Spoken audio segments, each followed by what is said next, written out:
They say there's a horror game that promises you $50,000 if you survive. But what if the price is far worse than you could ever imagine? What if the game is real and the players never return? He was just an ordinary man, trying to survive the wreckage of his life, burdened by loans, drowning in unpaid bills, and slowly being swallowed by loneliness. His nights were long and silent, spent scrolling endlessly through dark corners of the internet, reading disturbing forums, watching strange videos, and searching for stories that could scare him enough to forget his real fears. His life was empty, but the nightmares of others gave him a strange sense of comfort, a false escape from the emptiness in his own heart.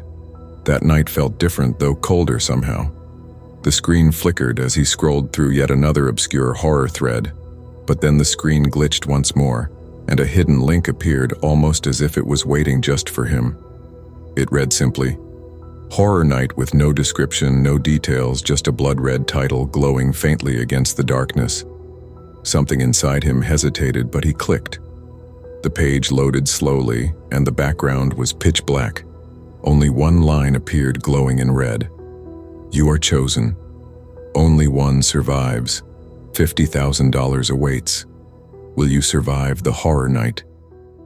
He stared at the screen, unsure if it was a prank, a social experiment, or some underground game, but deep down he felt something shift inside him, something cold and curious.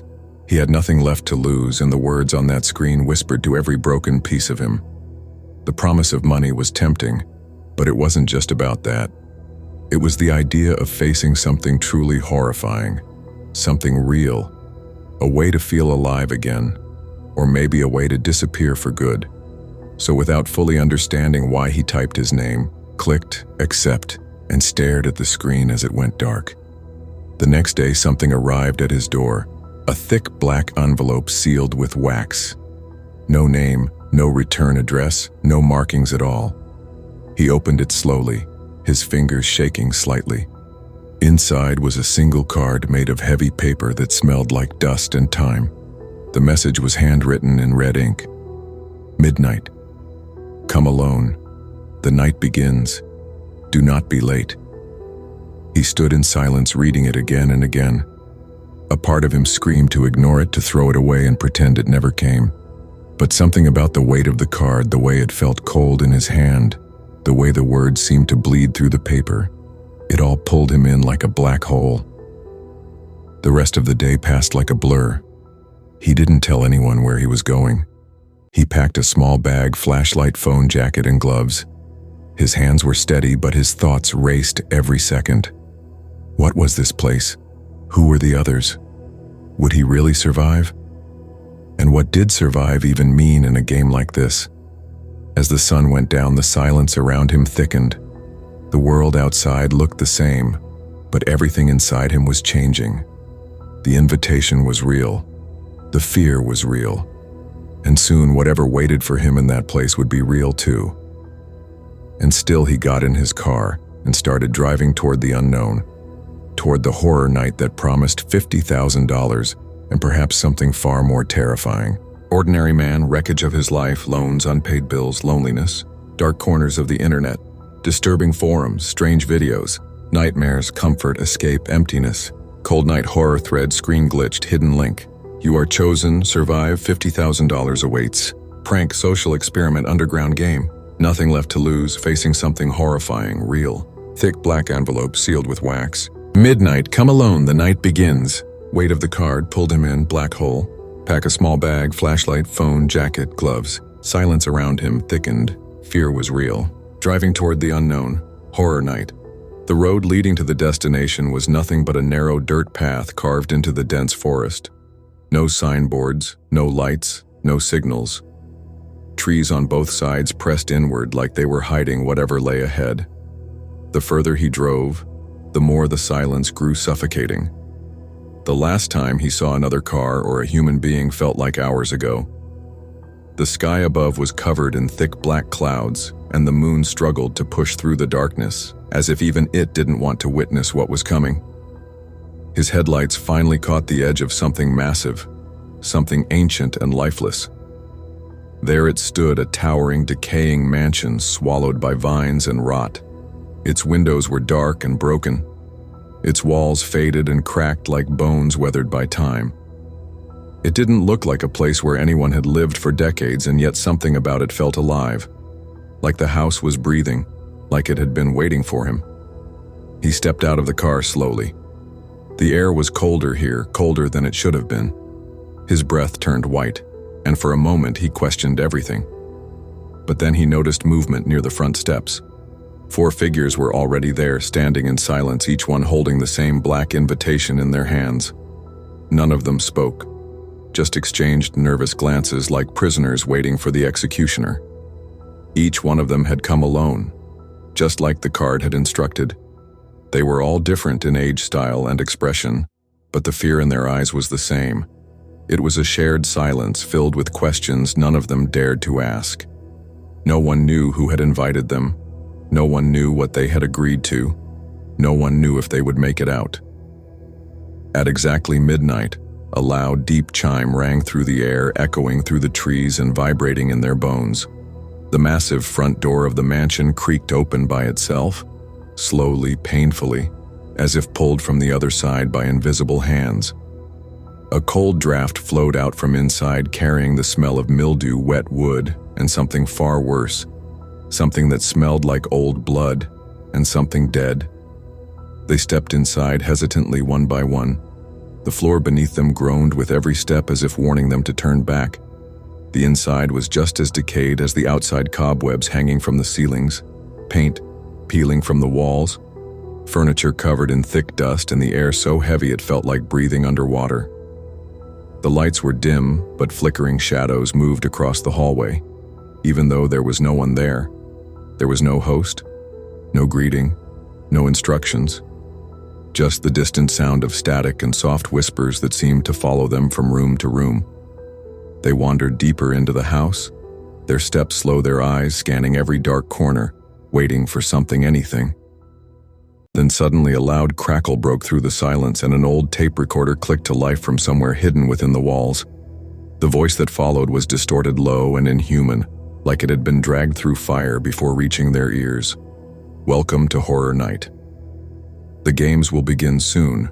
Only one will survive. The tape stopped, and silence returned, but now it felt heavier than before, as if the house itself had sealed shut. The door behind them had disappeared, replaced by nothing but a brick wall. They were trapped. The mansion was awake, and the night had officially begun. Cold air, 4 figures, black invitation, fear. Midnight chime, front door, cold draft, mildew.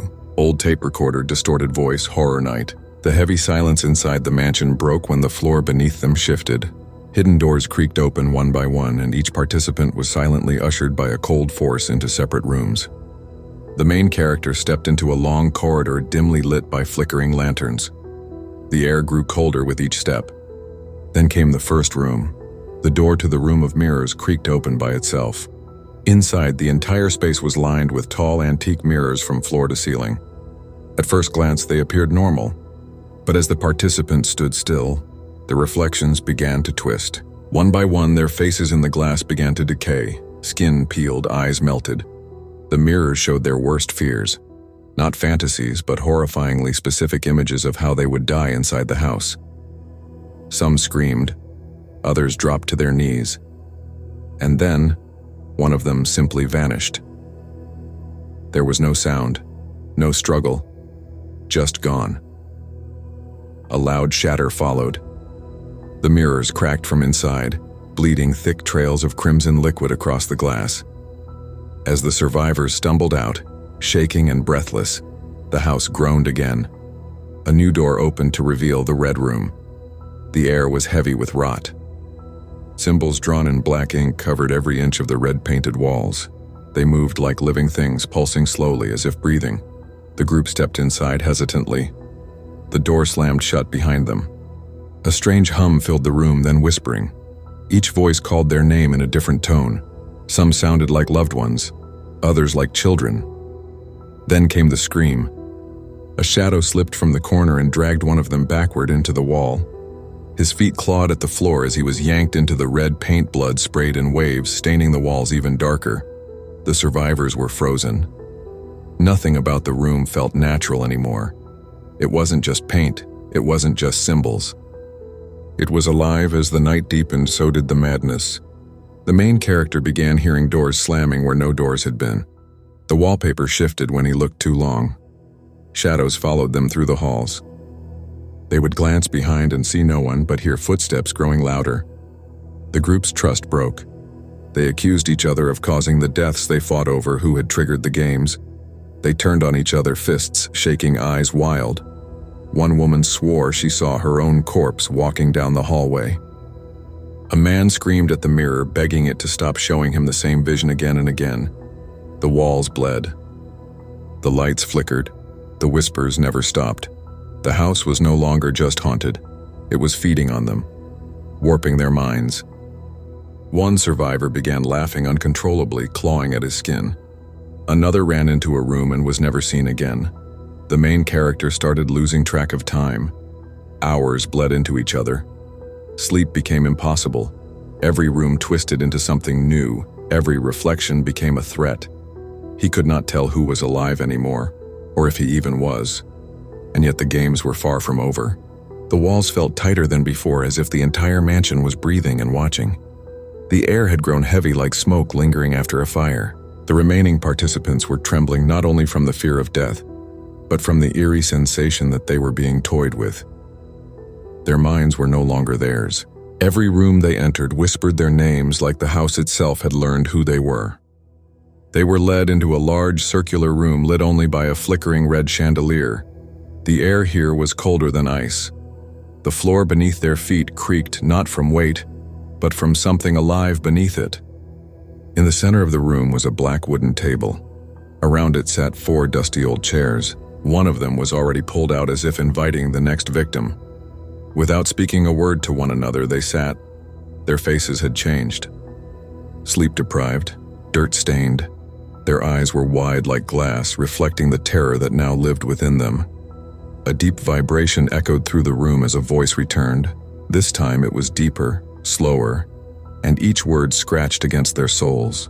It said they were to play a game called Truth or Die. One by one, they had to confess the darkest secret they had ever buried. If they refused, or if their secret was not dark enough, the game would decide what they deserved. David went first. His hands trembled and his lips quivered. He admitted to a hit and run many years ago. A child had died. He had never been caught. As soon as he spoke, the room went completely still. Then, without a sound, he was gone. His chair sat empty, as though he had never existed. Only the warmth of his bloodied scarf on the floor suggested otherwise. Panic hit Eliza like a wave, crashing into her soul. She began sobbing uncontrollably. The MC looked at her.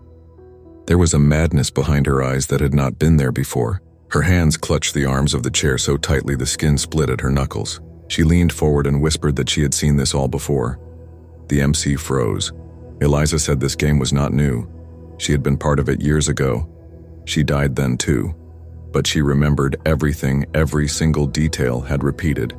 Every scream, every room, every victim. She explained that the winner does not win at all.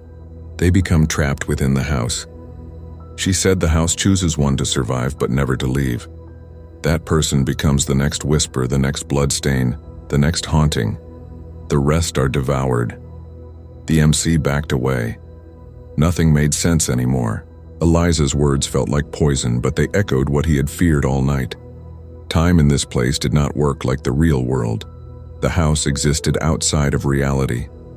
The longer he stayed, the more memories began to shift in his mind. His past felt distant. His life outside this nightmare felt like a dream slowly slipping through his fingers. Was he alive, or had he always been part of this game? What if the game never needed a beginning? What if he had always been inside? Suddenly, the walls around them moved. The door they entered was now a brick wall. A window appeared where the chandelier once hung. Through it was not the forest, but an endless black void. Eliza was on the floor, screaming at shadows only she could see. The MC could feel something climbing inside his mind, pushing his sanity to its edge. He saw flashes of David screaming in the mirrors. He heard the cries of the woman from the red room. He saw his own face in the blood-stained glass, with his mouth wide open but no voice. The voice returned again, but now it was inside his head. It told him that the game was never about winning. It was about breaking, that only those who fully shattered were allowed to stay, and staying was the true reward. He turned to Eliza. Her eyes were now black, her body still. Her mouth opened slowly, and in a voice that did not belong to her, she said, "This was not the end. It was only the middle." The house grew darker, the floorboards began to whisper. The MC clutched his head as the walls bled. Something told him this was his final choice. Accept the house and become part of its eternal game, or keep fighting for a freedom that may not exist. His breath grew slower. His vision blurred. And somewhere deep in the shadows, something waited for him to decide. The room had fallen into an unbearable silence. The stale air inside the haunted mansion now felt heavier, pressing down on every breath the MC took. Only two remained, him and Eliza. Their clothes were stained with blood, their eyes hollow from the horrors they had witnessed. The walls of the house seemed to pulse with a dark energy, as if it had been feeding on their fear the entire time. They stood facing each other in the center of a dimly lit chamber, its stone walls covered with centuries-old blood splatter and symbols too ancient to understand. A thick fog seeped in through cracks in the floor, and from overhead, a single light flickered erratically. The sound of breathing was all that broke the silence, sharp, shallow, desperate. Then the voice returned. That same distorted, inhuman voice that had haunted them all night crackled through an unseen speaker. One must die for the other to live. This is the final test. Kill or be killed.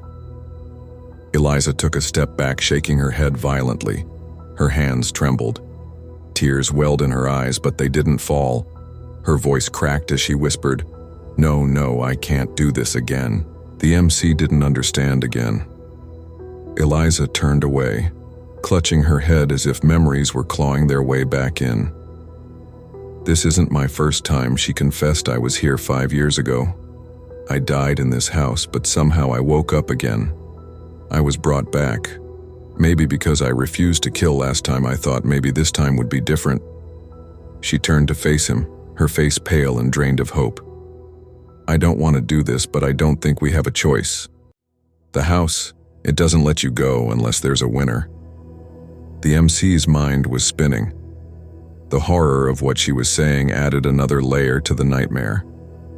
He tried to speak, to find a way out, to reason with her, but the moment his eyes flicked toward the shadows moving along the wall, she lunged. It wasn't anger, it wasn't hate, it was pure panic. Eliza attacked him with a rusted piece of metal she'd taken from the red room. The MC dodged just in time, the sharp edge grazing his arm. He backed away, begging her to stop, to think, to fight the game, not each other. But she kept coming.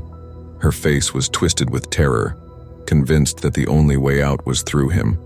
They struggled. The fight was clumsy and desperate, filled with raw survival instinct. There were no clean blows, only flailing limbs, broken furniture, and blood. The house seemed to pulse louder with each scream, each impact, as if it were enjoying the spectacle. Then it happened. In the frenzy, Eliza slipped. Her foot caught on the uneven floor and she fell backward. Her head hit the edge of a stone pillar with a sickening crack. She didn't move again. The MC froze, staring at her lifeless body. His breath caught in his throat. His hands were shaking, uncontrollably, covered in blood that wasn't his. He hadn't meant for this to happen. He hadn't chosen to kill her. But it didn't matter. The mansion responded instantly. The ground beneath him trembled. The walls groaned like they were alive, and the bloodstains on the floor began to crawl upward, like roots reaching for the ceiling. The lights, long dimmed and flickering, suddenly blazed to life. The heavy iron door at the end of the chamber creaked open by itself, revealing a narrow staircase leading into blinding white light. The distorted voice returned, but this time it was calm, almost pleased. "Congratulations, survivor." The MC didn't move. He looked back at Eliza's body, then at the door. 1,000 thoughts ran through his mind. Was this real? Was he truly free now? Or was this just another layer of the nightmare? The house was silent again, holding its breath, waiting for him to step forward. He limped toward the open door. As he crossed the threshold, the air changed. It wasn't just the temperature. It was the sensation itself, as though the weight of something invisible had been lifted from him. The staircase led him to an old hallway, lined with faded portraits. Each face in the paintings looked eerily familiar. One of them was Eliza. Another was him. He stumbled forward in horror, realizing the portraits weren't just of winners. They were of those who had played the game before and had become part of the house itself. Faces twisted in agony forever, watching new victims walk the same path. The final door stood before him. It opened to the outside world. The first sign of freedom he'd seen in what felt like an eternity. Morning light poured in. The forest stood silent beyond the threshold as if it had been waiting too. He stepped out. The mansion vanished behind him, as if it had never existed. No trace, no proof. Only the black envelope in his pocket, now burnt around the edges. Inside, the card had changed. It no longer said, "Will you survive the horror night?" Now it read, "Welcome to the house." He looked back, but there was nothing to see, just trees whined and silence. He had survived, but something deep inside told him a part of him never left that house. And maybe someday, when the invitation finds someone new, he will be waiting inside those walls. The forest was dead silent as the MC stumbled out of the rotting estate. His clothes were soaked in blood, not all of it his. His breath came in shallow, ragged gasps, and his skin was pale from fear and exhaustion. The sharp sting of night air hit his face, yet it didn't bring comfort. His legs trembled with every step as he made his way down the overgrown path, branches scraping his arms like skeletal fingers trying to pull him back. Behind him, the ancient mansion stood like a dying creature, its windows hollow and dark, its front door creaking slowly before slamming shut with a thunderous, bone-chilling thud. It echoed like a final heartbeat, the sound of something ancient sealing itself once again. For a moment, the MC believed it was over, that somehow, by surviving Eliza, he had escaped the curse. The stars above seemed too quiet, too distant.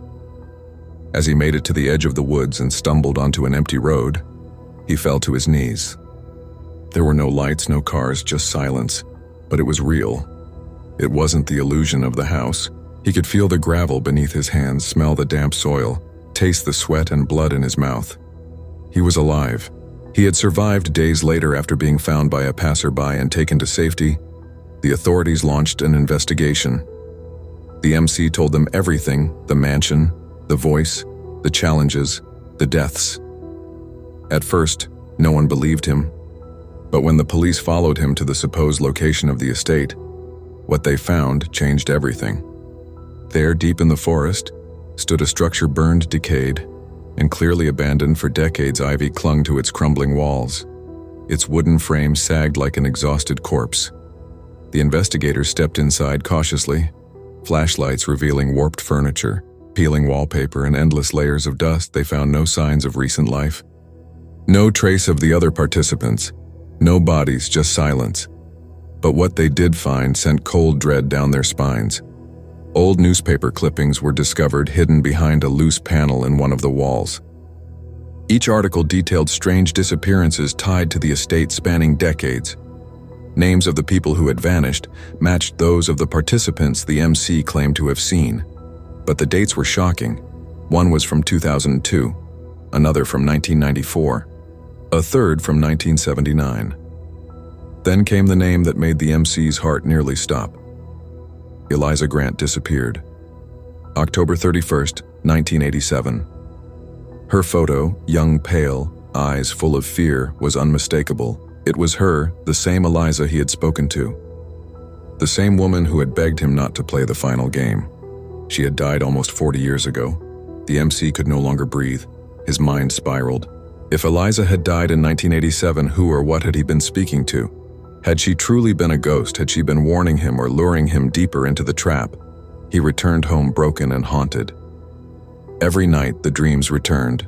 The mansion, the red room, the mirrors, the voice that whispered his name from the shadows. No matter how tightly he shut his eyes, he could still feel the blood on his hands. He stopped sleeping.